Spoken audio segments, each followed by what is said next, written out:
నమస్తే రమగారు. నమస్తే జయ. రమగారు, మనకి పండుగలే పండుగలు వరుస పెట్టి మొదలవుతున్నాయి. శ్రావణ మాసంతో మొదలు కదా అవును. రమగారు. తొలి ఏకాదశితోని మొదలు. హ్మ్. బట్ శ్రావణ మాసం అనగానే శ్రావణ మనకి మాసం అంతా హడావిడే కదా. అవునవును, పూజలు, వ్రతాలు, నోములు అన్ని చేసుకుంటూ ఉంటాం. అవును. అసలు ఎప్పుడు మొదలవుతుంది, ఎప్పుడు ముగుస్తుంది రమగారు? ఆగస్ట్ 5వ తారీఖు నుంచి స్టార్ట్ అయ్యి సెప్టెంబర్ 2 దాకా నెల రోజులు. ఉమ్, ఓకే. ఈ ఒక్కొక్కళ్ళు ఒక్కొక్క రకం విధానం చేసుకుంటారు. అంటే మన మంగళగౌరి వ్రతాలు ఉన్న వాళ్ళు మంగళగౌరి వ్రతాలు, ఉమ్, వరలక్ష్మి వ్రతం అందరికీ ఉంది చేసుకునేదే. రెండో ఆనవాయితీల శుక్రవారం. ఆలోచన లేకుండా రెండో శుక్రవారం వరలక్ష్మి వ్రతం, 4 శుక్రవారాలు లక్ష్మీదేవిని అర్చించుకోవటం ఉమ్, విధానాన్ని బట్టి. అవును. 4 సోమవారాలు శివారాధన చేసేవాళ్ళు ఉన్నారు. 4 శనివారాలు విష్ణు ఆరాధన చేసుకోవచ్చు. ఓకే. ఈ కార్తీక సోమవారం అంత ఘనమైన సోమవారంగా దీన్ని చెప్పంగానే సోమవారం నాడు మనం విశేషంగా శివార్చన, శివాలయ సందర్శనం చాలా మంచివి. శ్రావణంలో రాఖీ పౌర్ణమి, అవును. తర్వాత కృష్ణాష్టమి, ఆ, శ్రావణ బహుళాష్టమి శ్రీకృష్ణుడి జన్మదినం. అంటే ఎన్ని పండగలైనా చూడు, 4 సోమవారాలు, 4 శుక్రవారాలు, ఆ, 8, ఆ, 4 మంగళవారాలు, 12, 4 శనివారాలు, 12, 4, 16, పౌర్ణమి, కృష్ణాష్టమి, ఆ. రాఖీ పౌర్ణమి, కృష్ణాష్టమి. కృష్ణాష్టమి, ఆ, 16, 2, 18. ఇది కాకుండా ఏకాదశి ఈ నెలలో మనకి వరలక్ష్మి వ్రతంతో పాటే కలిసి వచ్చింది. ఓహో. ఆ, ఏకాదశి కూడా మనం 2 ఏకాదశులు విశేషంగా చెప్పుకోవాలి కదా. అవునవును. ఇవి కాకుండా పర్వదినాలు 2 ఏకాదశులు అనుకో, ఉమ్, రెండిట్లలో ఒకటి కలిసిపోయింది. అయినా ఒక ఏకాదశి, తర్వాత ఒక సంకటహార చతుర్థి, ఒక మాస శివరాత్రి, ఎన్నైనాయి ఇంచుమించుగా నెలంతా పర్వదినాలే. ఉమ్, ఏదో ఒక రకమైన పండుగ వాతావరణమే ఉంటుంది. ఓకే. ఎవరెవరి విధానాన్ని బట్టి వాళ్ళు జరుపుకుంటూ ముందుకెళ్ళటం. అయితే సంవత్సరం అంతా చేయలేని వాళ్ళు కూడా ఆ, లక్ష్మీ పూజ సాధారణంగా ఏం చెప్తారంటే నిత్య గౌరీ పూజ, శుక్రవారాలు ప్రతివారము లక్ష్మీ పూజ చెప్తారు. కొంతమంది ఏం చేస్తారు, మంగళవారాలు గౌరీ పూజ చేసి మిగిలిన వారం అంతా లక్ష్మీ పూజ చేసుకుంటారు. అసలు కొంతమంది అది కూడా ఏం చేయలేరు, ఏదో దీపం పెట్టుకుంటారు. అలాంటి వాళ్ళు ప్రత్యేకంగా లక్ష్మీ పూజ జరుపుకోవటానికి ఇప్పుడు ఈ సంవత్సరం మాసం మనకి ఉపయోగపడుతుంది. ఉమ్, లక్ష్మణంగానే సాధారణంగా లక్ష్మీదేవి అంటే డబ్బులు అని ఒక పాయింట్ రైజ్ అవుతూ ఉంటుంది. అవునండి. మనకు తెలుసు లక్ష్మి అంటే డబ్బు అని తీసుకోకూడదు. లక్ష్మణ్ అంటే అంటే ఇంగ్లీష్లో అబండెన్స్, ఉమ్, అంటే పరిపూర్ణత కలిగి ఉండటం, మిక్కిలి కలిగి ఉండటం, ఎక్కువ ఉండటం, సమృద్ధి. మనకి ఆరోగ్యం సమృద్ధిగా కావాలి, కావాలా? కావాలి కదా. ప్రశాంతత సమృద్ధిగా కావాలి. మనకి ఏది దొరికినా అది సమృద్ధిగా దొరకాలి. ఉమ్, ఈ సమృద్ధిలో ఇది వృద్ధి అంటే కొంచెం పెరిగినట్టు, సమృద్ధి అని ఎందుకు చెప్పారు?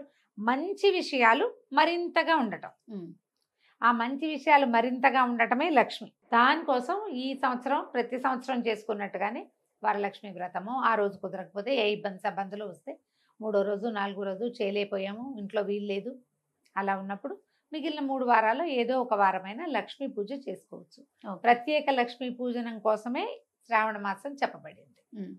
ఇంకా పూజకి సంబంధించి మనం ఎలా సన్నద్ధం కావాలి రమ్మగారు? శ్రావణ మాసానికి సంబంధించి అన్ని రెడీ చేసుకోవటం, దేవుని పటాలు రెడీ చేసుకోవటం, పూజా మందిరాన్ని రెడీ చేసుకోవటం, ఇవన్నీ కూడా ఎప్పటి నుంచి మొదలు పెట్టమంటారు? అమావాస్య నాడు శుభ్రం చేసుకుంటే మంచిది. అమావాస్య నాడు దేవుడి ఇల్లు కడుక్కోవటము, దేవుడి సామాన్లన్నీ కడిగి పెట్టుకోవటము, దేవుడి మందిరం తుడిచిపెట్టుకోవటము, అమ్మవారి పూజకు కావాల్సినవి ఏర్పరచుకోవటము. సోమవారం తోటి మొదలు ఉహు, 5వ తారీఖు. ఒకవేళ ముందు రోజుల్లో మీకు కుదరలేదు, పాడ్యమి నాడు కూడా శుభ్రం చేసుకోవచ్చు. ఉహు, శ్రావణ మంగళవారాలు నోములు ఉన్న వాళ్ళు మంగళవారపు నోములు రెండో రోజునే, నెల వచ్చిన 2వ రోజు నుంచే స్టార్ట్ అవుతుంది. మంగళవారానికి ఒక ప్రత్యేకమైన విధి విధానం ఉంది. అందరూ చేయొచ్చా? చాలా మంది అడిగే ప్రశ్న అది. ఉమ్, మీకు ఆసక్తి ఉంటే గౌరీ పూజ చేసుకోవచ్చమ్మా. మాకు ఎప్పుడో అయిపోయినాయి శ్రావణ మంగళవారం నోములు. ఉహు, పెళ్ళైన 6-7 సంవత్సరాలకే అయిపోయింది. ఓకే. 5 ఏళ్ళు చేస్తారు. ఆహా, నేను గౌరీ పూజ చేసుకుంటాను ప్రతి శ్రావణ మంగళవారం విశేషంగా. ఓకే. ఎవరైనా కాస్త శనగలు నానబెట్టుకుని ఎవరైనా వస్తే ఆ పూట శనగలు ఇచ్చుకోవటం మంచిది. ఉమ్, శుభ్రాలు చేసుకోవటము. అక్కడి నుంచి 4 శుక్రవారాలు 4 మంగళవారాలు కుదిరితే కట్టుకోవడానికి ఒక కొత్త చీరలు, వాటికి బ్లౌజులు ఏర్పరచుకోవటం. ముత్తైదులు ఎవరైనా మన ఇంటికి వస్తే ఈ నెలంతా పర్వదినాల మాసం కాబట్టి కాస్త వస్తువులు ఏమైనా అట్టు పెట్టుకోండి. జాకెట్ ముక్కలు, పసుపు కుంకాలు వాటి మీద ఏం పెద్ద ఆసక్తి లేదమ్మా నాకు. ఉమ్. అవి ఎవరైనా ఇచ్చిన వాటిని ఏం చేస్తానరా దేవుడు అనిపిస్తుంది. ఏమిటో తిరుగుతుంటాయి మన ఇంటి నుంచి ఇంకో ఇంటికి, అంతే కదా ఇంకో రమ్మగారు. ఇంటి నుంచి మన ఇంటికి. ఈ అవును. పసుపు కుంకాల ప్యాకెట్లలో ఎంతసేపు పురుగులు కనపడుతుంటాయి. ఉమ్, అది పెద్ద బాధగా ఉంటుంది. అందుకని అలా కాకపోయినా ఏదైనా ఓ వస్తువో, పండో, ఫలమో, పువ్వులో ఎప్పుడు పళ్ళు ఉంచుకుంటే వచ్చిన వాళ్ళకి ఒక బొట్టు పెట్టి ఓ ఒక పండు పండు ఇవ్వచ్చు. ఓ ఫలము కాసిన ఖర్జూరాలు అట్లా ఏమైనా డ్రై ఫ్రూట్స్ అయినా ఇంట్లో ఉంచుకొని ఇచ్చుకోవచ్చు. ఉమ్, వరలక్ష్మి వ్రతానికి ముందు దానికి తగిన ఏర్పాటు చేసుకోవచ్చు కదా. అవును. వరలక్ష్మి వ్రతాన్ని ముందు చేసుకోవచ్చు. మా శ్రావణ మంగళవారం నోములు ఉన్న వాళ్ళు దానికి ఏర్పరచాల్సిన విధి విధానాలు అంటే బియ్య పిండి నానబెట్టుకోవడం, బియ్యం నానబెట్టుకుని పిండి పెట్టుకోవటము, పద్ధతి ప్రకారం ఏమేం చేయాలో వాటన్నిటిని ఎవరింటి పద్ధతి ప్రకారం వాళ్ళు. ఉమ్. దీని మీద ఒక పెద్ద ప్రశ్న జనరల్గా అందరు అడిగేది, వెజిటేరియన్స్గా ఉండాలా? ఈ మాసం అంతా కూడా ఉండాలా? నీకు కూడా ఉంది కదా ఆ క్వశ్చన్. వెజిటేరియన్స్ ఎవరు పూజ చేసుకుంటారో వాళ్ళు వెజిటేరియన్స్గా ఉంటేనే మంచిదమ్మా.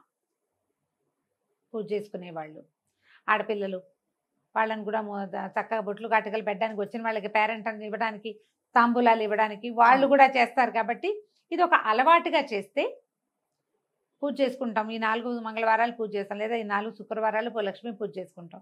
ఆ రోజున తినకండి కనీసం. అంతే. ఒక నియమం పాటించడం కోసమే ఇది. ఇవాళ మానేస్తే ముందు ఇది ఉండదా ఒంట్లో? ఇలాంటి ప్రశ్నలు వేయకండి దయచేసి.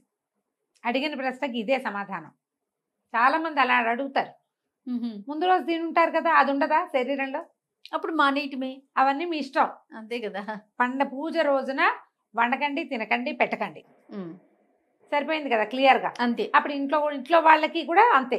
ఏ రోజున మీరు ప్రత్యేకంగా పూజ చేసుకుంటారో ఆ రోజున మీకు ఇది పనికొస్తుందా అన్న అనుమానం ఉన్న పనిని చేయొద్దు. నన్ను అడగక్కర్లా. అంతే. అనుమానమైన పనిని చేయకూడదు. ఇంకప్పుడు పీరియడ్స్ ఉంటాయి రమ్మగారు, 2వ శుక్రవారం వరలక్ష్మి వ్రతం చేసుకోలేకపోతారు. అలాంటి వారు మరి 3, 4లోకి వెళ్ళొచ్చు అంతేనా? చేసుకోవచ్చు. మామూలుగా 3వ వారం మురికి వారం అని చెప్తారు చెయ్య. ఎందుకు అలా అంటారో తెలీదు. మా వైపు అయితే ఆ పాయింట్ ఉంది. 3వ వారం చేసుకోకుండా 4వ వారం చేసుకుంటారు. కాకపోతే ఏంటంటే వరలక్ష్మి కథలో మనకి ప్రత్యేకంగా ఏం చెప్పారు? పౌర్ణమికి ముందు వచ్చే శుక్రవారము అని ఖచ్చితంగా చెప్పబడింది. అవును, ఖచ్చితంగా చెప్పబడింది. ఆ రోజు వైశిష్ట్యం వేరుంటుంది.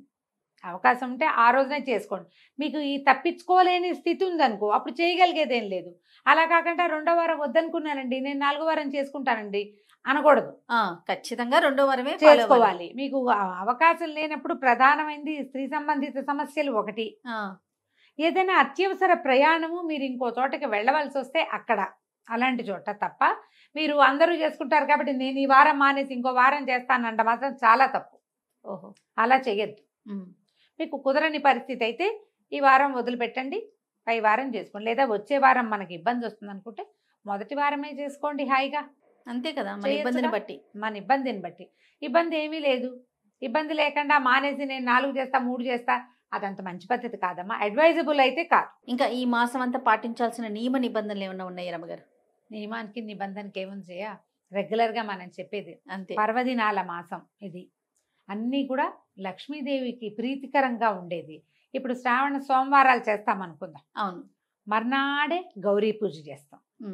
శివుడు పార్వతి ఇద్దరిని పూజిస్తాం కదా మనం. అవును కదా. ఇప్పుడు భార్యాభర్తలు అన్యోన్యంగా ఉండాలని మీకు ఇంకొకళ్ళు చెప్పాలా? కరెక్ట్ అండి కదా. ఈ మాసం అక్కడి నుంచి శ్రావణ శుక్రవారం లక్ష్మీ పూజ చేస్తాం, శనివారం విష్ణు పూజ చేస్తాం. లక్ష్మీదేవి గురించి ఏం చెప్తాం మనం? పార్వతీదేవి గౌరీ ఏమో భర్తలో సగభాగం ఆవిడుంది. లక్ష్మీదేవి ఏమో నిత్యానపాయిని, భర్తను వదిలిపెట్టి ఉండదు. అనుపగామిని అంటే అసలు విడిగా వెళ్ళదు ఆవిడే. భర్త ఎక్కడ ఉంటే అక్కడ ఉంటుంది, నేను ఎక్కడో ఉంటా అందు. వాళ్ళిద్దరు పక్క పక్కన ఉంటారు. మరి ఇద్దరు పక్క పక్కన ఉండే భార్యాభర్తల్ని పక్క రోజులు అర్చిస్తూ మొగుడిని తిడితే ఎలాగమ్మా? అంతే, తిట్టకూడదు కదా. భార్యాభర్తలు కొట్లాడుకోకండి. ఓకే. తగాదాలు వచ్చే ఏ పనులకి దారి తీయద్దు. ఎంత కలిగితే అంతే పూజమా, ఘనత కాదు కావాల్సింది.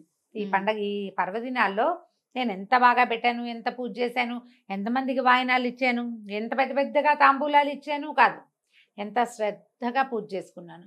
కాస్త పాయసమే చేస్తాం, 1/2 కేజీ శనగలే నానబెడతావు. ఎంత శక్తి ఉంటే అంతే చెయ్యి, శ్రద్ధగా భక్తితోటి చేయటం. ఓకే. ఈ రోజుల్లో శ్రావణంలో భర్తతోటి అక్షింతలు వేయించుకోవాలని చెప్తారు చేయ బాగా. ఇవే ఒకటే కదా స్త్రీల వ్రతాలు చేసే నెల ఇది. అవునవును. మిగిలిన ఇప్పుడు కార్తీకం చూడు అందరిదీను, మార్గశీరం అందరిదీను, మాఘం అందరిది. ఇది ఆడవాళ్లే చేసుకునేది కదా. మంగళవారమో శుక్రవారమో మీరు పూజ చేసుకుంటే సాయంకాలం భర్త చేతికి అక్షింతలు ఇచ్చి దండం పెట్టి అక్షింతలు వేయించుకోండి. పతి పరమేశ్వర్ హోతాహే అనుకోవాలన్నమాట. కాబట్టి అనుకోండి, చేయించండి తప్పకుండా. ఇప్పుడు మనం చేసేది ఏంటంటే ఎప్పుడు కూడా వివాహితలైతే మనకు వివాహం బాగుండాలని, ఎక్కువ కాలం మన జంట ఇలా కొనసాగుతూ ఉండాలని మనకి రావాలి ఈ అబండెన్స్ అంతా అని. ఉమ్, మనము జంట దేవతల్ని పూజిస్తాం ఈ మ్. మాసంలో. శివపార్వతుల్ని, లక్ష్మి లక్ష్మి విష్ణు లక్ష్మీనారాయణలు ఇద్దరిని పూజిస్తాం. వీళ్ళిద్దరూ ఒకళ్ళనొకళ్ళు విడిచి ఉన్న వాళ్ళు కాదు. అవును. వాళ్ళని ఆదర్శంగా తీసుకోండి. ఏమైనా ఇంట్లో స్ప్లిట్స్ ప్రాబ్లమ్స్ ఉంటే ఈ సరి రకమైన శ్రద్ధతో గనక మీరు చేస్తే అవి తగ్గుతాయి. ఓకే, ఇదే విధి విధానంతో శ్రావణ మాసాన్ని ముందుకు తీసుకెళ్ళండి. తప్పకుండా రమ్య గారు. నమస్తే. నమస్తే జయ.